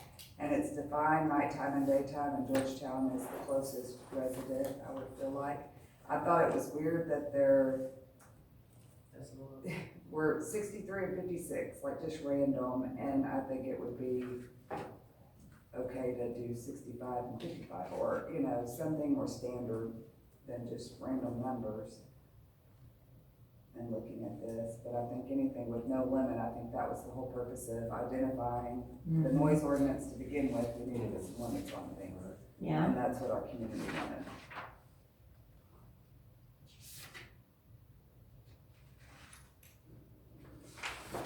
Yeah, Georgetown looks good to me. Y'all go with Georgetown? Okay. Are we gonna change what they have in there to round them off? Yeah, I'll change them to the increments of 5, yeah. Okay, let's see, what else? I'll see, it's 65 decibels, what is that comparable to? I wanna say that is comparable to like a lawnmower. Okay. 55 decibel.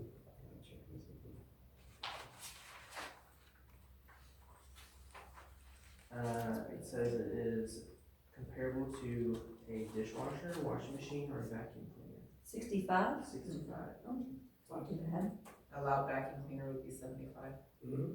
So during the daytime, somebody will be able to mow their grass, because the lawnmower will be a little bit louder. But what did y'all say about that? This isn't measured of standing right next to it. It's measured how far away? It's at the Property line. Yeah. So there's a lawnmower, a gas lawnmower, not electric lawnmower, but a gas lawnmower or a commercial diesel lawnmower, they will be exceeding what we're putting in, which are everyday things. So a lawnmower looks like it's basically anywhere between 80 and 105 decibels. So we prohibited people from mowing grass. Only at the property line. Yeah, only the property.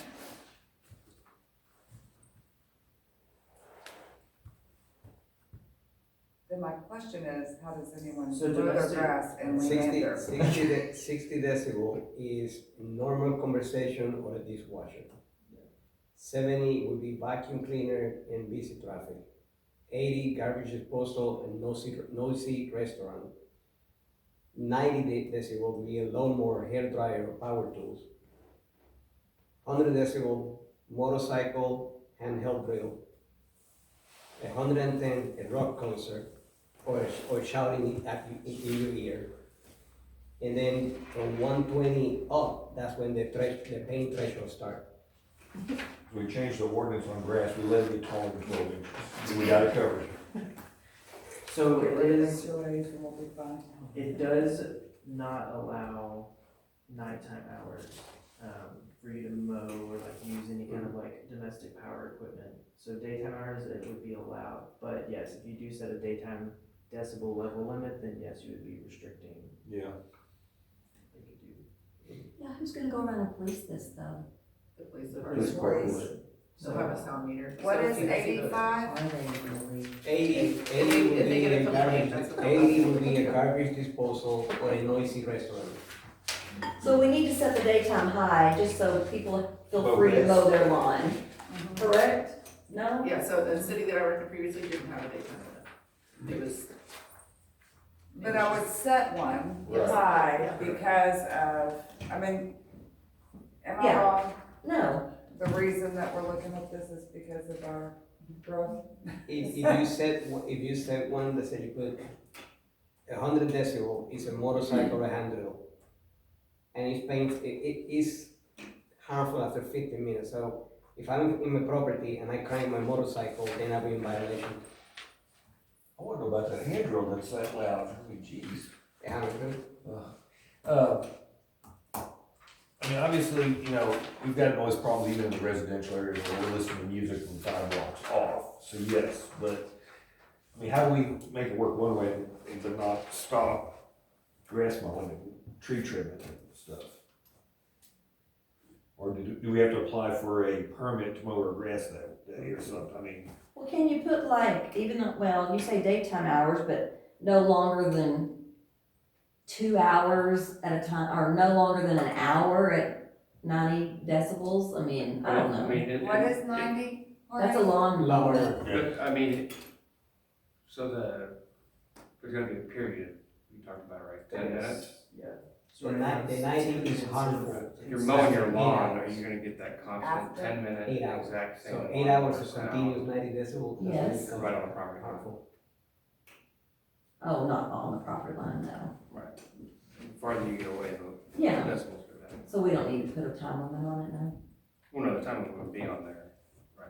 Oh, So then would probably not happen if somebody's driving around right, mowing their lawn It would be like in one consistent spot. yeah. for 10 minutes Yeah, straight. It would be moving. So do we need to set the higher decibel just to cover that? I mean, I think each, like what Yvonne said, I think each city is a little different. What it really comes down to is there an objective standard that if you have to cite somebody and they have to go to municipal court, is it enforceable?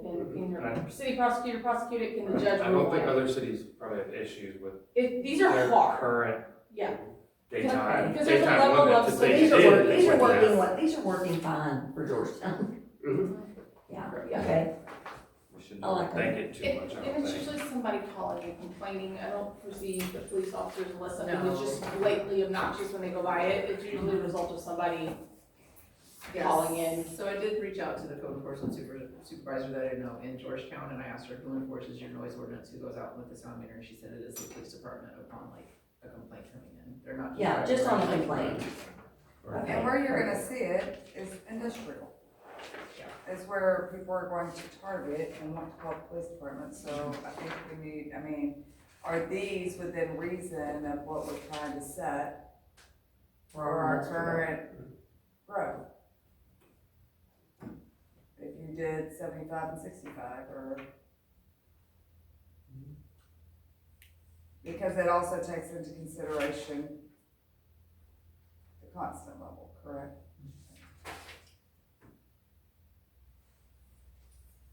Okay, so we like Georgetown.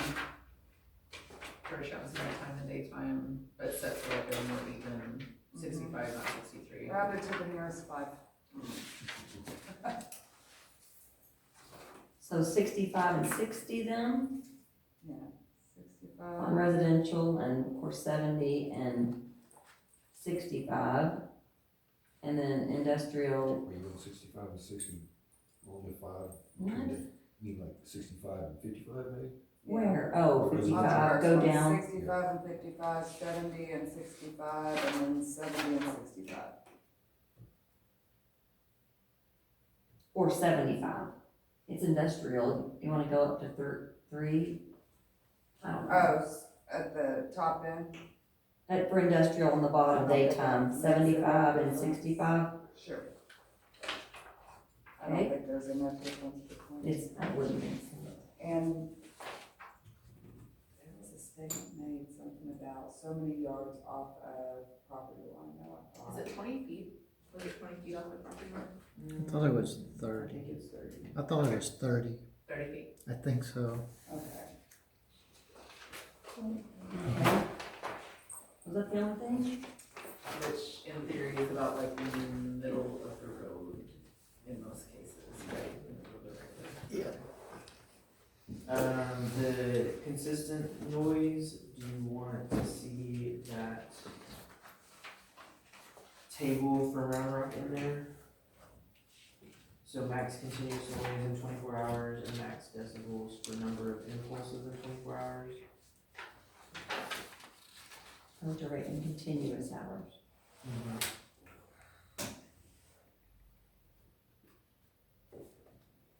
That would fall within your data center noise that y'all Right, are. That would. absolutely. I mean, I think. so. What you're Yeah. thinking, of Yeah. what y'all are Right. worried about. Yeah, This is where you're thinking about your data center. Right. yeah. Oh, so these examples here are Because from think about it, Round if you're sitting outside all night long or whatever, Mhm. you know, or you're sleeping, Mhm. and those pulses or, you know, whatever the case may be. Yeah, the droning sound, that's what you're shooting for here, in my view. Mm. So would we need to go higher or lower on these then? I don't know. I mean, they're Well- pretty high, Yeah, I think you can use Round Rocks. I mean, yeah. I would safely assume Round Rocks, because I drive by the data centers every day. And you don't hear them? Well, because they're just busy streets Yeah, down there. yeah. When I But we're walk gonna be into the so quiet buildings out that I, here. Yeah, but sound's dying over distance, remember? yeah, it really does. And think about it, down there where they're, I mean, you're talking about building other stuff, you've got the big rock trucks that go right up and down for it, so it's not quiet out there Yeah. by any means. Yeah. So, but Sound is gonna die over distance, and Yes. anything in between trees, burn, Yeah, it will dissipate the sound. okay. You like those? Like those? Yes. Yes. All right, we're Sounds going good. with Round Rock. I think daytime and nighttime. On both of those tables. sounds good.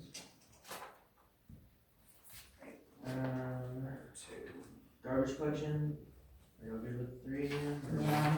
Yes. Okay. And I think that's it. Sweet.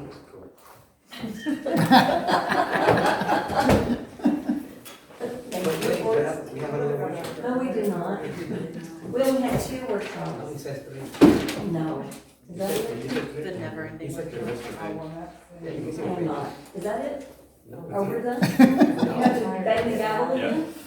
Or, it's adjourned. No further discussion, we're adjourned at 10:11 PM.